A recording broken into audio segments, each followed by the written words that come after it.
Okay, so we're talking about sense perception today, and so most of us realise automatically that has something to do with the five senses. And the five senses come to us via sense organs, and you might think that's sort of where it ends, kind of thing. So you've got eyes for vision, you've got skin for touch, and you've got ears for hearing, but we also know that these senses are connected to the brain somehow or other. And so what we're interested in is how these senses can give us knowledge about the world. So that's got to have something to do with not only the sense organs themselves, so the eyes. I might just concentrate on vision for simplicity. So it's got something to do with the eyes, and it's got something to do with the brain. And it's also got something to do with the thing that carries the messages from the eyes to the brain. So if someone actually goes blind, then there are three ways that could happen. Something could go wrong with the eyes completely, something could go wrong with the brain, or something could go wrong with the channel that carries the information from the eyes to the brain. So to use the technical scientific jargon, something could go wrong with the visual cortex in the brain, something could go wrong with the optic nerve carrying the messages, something could go wrong with the eyes themselves. What we also know is that we don't know much about exactly how the brain works generally, but in particular with this topic, we don't exactly know how sense perception works in the brain. We have a rough idea about the regions where it happens. Exactly how it happens, we don't know. We know that if something goes wrong with your visual cortex, let's say you get a brain tumour in the visual cortex, it would be very unfortunate. In order to survive a brain tumour in your visual cortex, the surgeon might have to remove part of your visual cortex, which could mean that you are blind. And we used to think that was a full stop, underline, you were no longer able to see. But now we're learning that you can actually learn to see again. So somehow or other, if you've got perfect eyes and a perfect optic nerve, if a doctor reconnects that optic nerve to a new part of the brain, if your visual cortex has been removed in surgery for some reason, you can learn to see again. This is not something that was expected, but it's been discovered recently by surgeons and neuroscientists. And if you're interested in learning more about that, I'd look up Norman Doidge, who wrote a book called, From Memory, The Brain That Heals Itself. Incidentally, he was on the ABC program Q&A the other night. I haven't seen it myself, but he's written about this idea of neuroplasticity. Okay, common sense about senses. So there are the five senses. Apparently there are five senses: smell, taste, hearing, touch, and sight. How do they allow us to know about the world? Well, apparently the story goes we can see, hear, feel, taste, and smell stuff. So we get information from the world around us, and we're able to know stuff to the extent we have direct sensory perception of it. So if you've got an apple, then you're able to see the apple because somehow you can directly sense the apple. Can't you? Well, it's not quite that simple. Like, consider the process of seeing. Now, when can't you see an apple? Well, when there's not an apple in the room, but imagine there is an apple in the room. When might not you be able to see it? Or when you're blind? Okay, well now imagine you've got perfect vision and you're inside a room and an apple is there and you're looking straight at the apple. When might not you be able to see it? Well, imagine all the lights are out. It's completely dark. You might not be able to see an apple. You might be able to feel it, let's say, but imagine we're interested in the question of vision and how vision works. So you can't see something that's right in front of your eyes unless there's light there. Human beings need light to be able to see. Okay, so we've encountered the first problem, essentially, with how simple sense perception might be. So you need light. Okay, so now imagine you're in a room, you've got perfect vision, you're looking at an apple and there's light. What does that all mean? Well, when you have direct sensory perception of an apple, are you really directly, well, what does directly mean? Directly sensing it. What could that mean? Well, what it means in the case of vision is that light is entering your eye. It's not the apple that's entering your eye, is it? It's light. So light reflects off the apple and then into your eye. And then from there, actually, it goes through your eyeball, it goes to the back of your eyeball, and it hits a part of the eye structure called the retina. And the retina is this black thing. When you look into your friend's eyes and you see the center of the eye as black, what you're actually seeing is the back of their eye. It's the photosensitive, the light-sensitive part of their eye, and it's black so it absorbs the light. So when you see something like an apple, you are seeing light reflected off the apple. You're seeing light reflected off the apple. I'll say that again, because it's important to note that you're not having direct sensory perception of it, are you? All you're doing is you're just detecting some light. Anything else about that? You might be able to think about how that direct sensory perception of stuff works with other senses. Just consider something like hearing. So when you hear someone's voice, what's actually going on is that air particles are vibrating at their mouth. Those air particles continue to vibrate across the room, and then those air particles vibrate next to their eardrum, also called the tympanic membrane, and that vibrates at the same frequency as what their voice originally vibrated at. So that's direct sensory perception of someone else.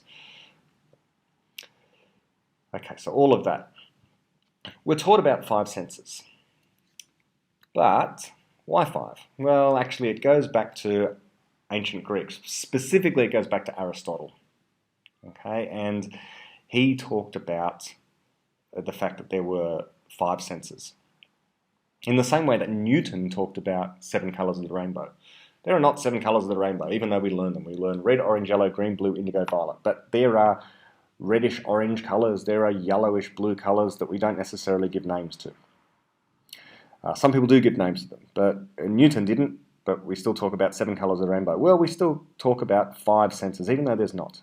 Now consider, you've got a sense of balance. Now balance actually comes to us via what's called the vestibular system. And that's inside the ear, but it's not hearing. Okay, you can hear perfectly well and yet might not have a good sense of balance. So that's one, sense of balance. Proprioception is another one. Proprioception is about knowing where your limbs are in relation to one another, so knowing where your arms are at any moment in time. So there aren't really 5 senses. You can look those up on the internet as well. So when people say a 6th sense, you might very well say to them, yes, I have a 6th sense, sense of balance. ESP is not among them, though. We'll talk about that during another lesson. So scientifically, there are more than just 5 senses. So here's sight. That's a real eye there. Not particularly pleasant, but if you want to be a doctor or work in the health fields, get used to pictures like this. Now, I put that up there just so we can see how complex the structure is. Notice the orientation of the eye there. The light would have to come into the eyeball and travels through all these different structures, and somehow or other, the light gets converted into other kinds of signals. It doesn't get carried through the tube, the optic nerve.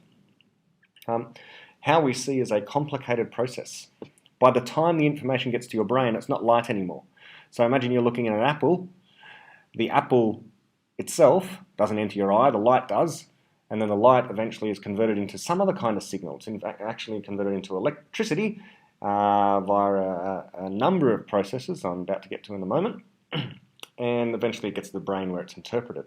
So at any point between when the light leaves the apple through to it getting to your brain, things can go wrong. And so we're not guaranteed along this chain of processes of getting perfect information. We might miss stuff might go wrong, we're not perfect creatures. So here we might talk a little bit about precisely what works. So starting at the top left-hand corner there, we can see the picture of the eyeball and the pupil. So imagine light coming into the pupil, and it goes through the lens. Once it gets through the lens there, it then refracts through this part of the eye, the main eyeball. It's filled with a thing called the vitreous humor, which is not noted there, but you can look up vitreous humor. It just means sort of clear jelly.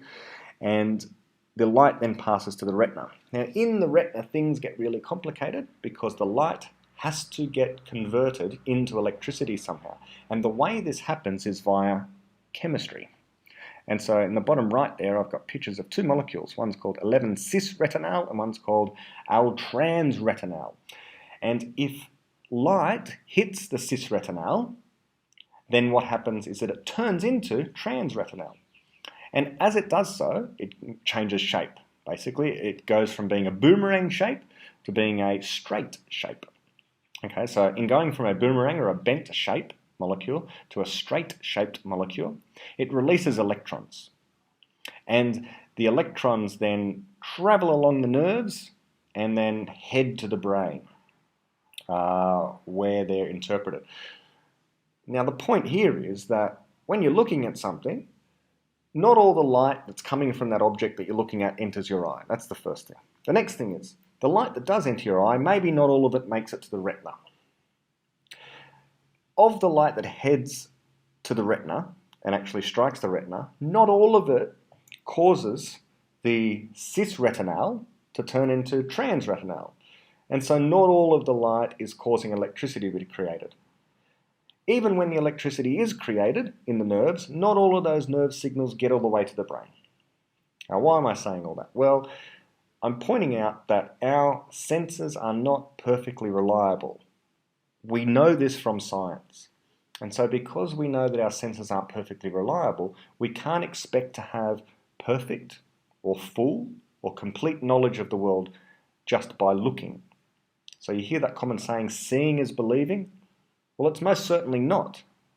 Okay, if belief means something that we know, okay, something that we endorse as true because we have good reasons, then when we look at the world, we can't expect that all the time when we're looking at the world, that what we see is what we should believe, because we're not getting all the information.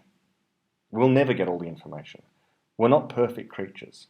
We have to be aware of this. Our senses do fail us because our senses aren't perfect. Now, that doesn't mean that all hope is lost. We just have to be careful. And that's why we have subjects like science, to be able to correct for errors, correct for mistakes.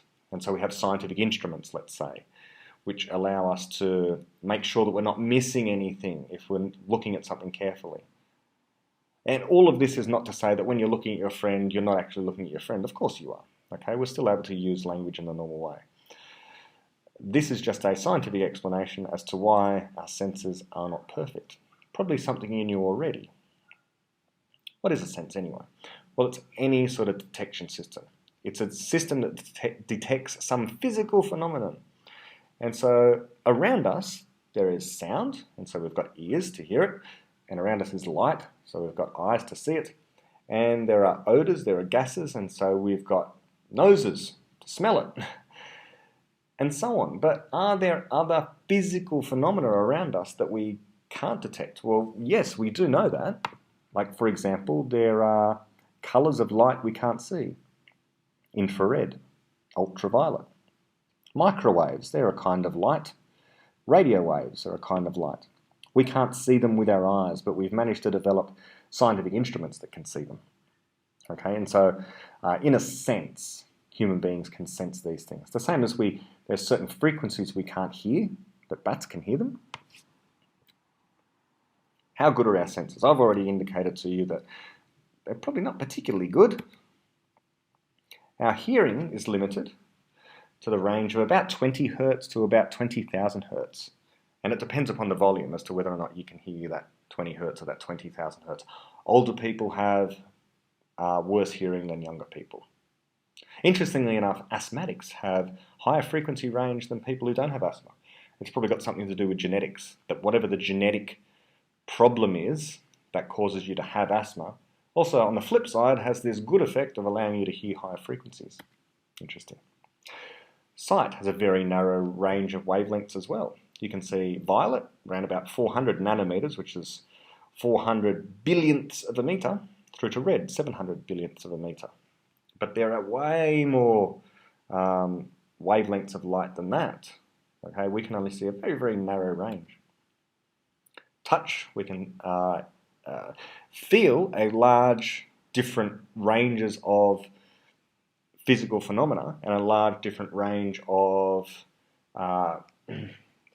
what we say, criteria within those phenomena. So, for example, temperature comes to us through touch, but so does pressure come to us through touch.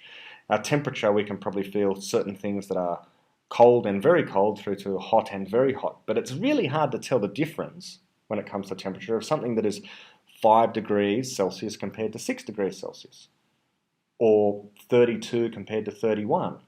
Okay, sometimes you see on the weather reports on the news, you see it's 24 degrees, but it feels like 21 degrees. I don't know exactly how they come up with these things. It's a bit silly if you ask me, but the point here is that it's very hard to tell the difference in temperature, and once again, that's a reason for having science. Okay, it's a reason for having these things called thermometers, let's say, for example, then.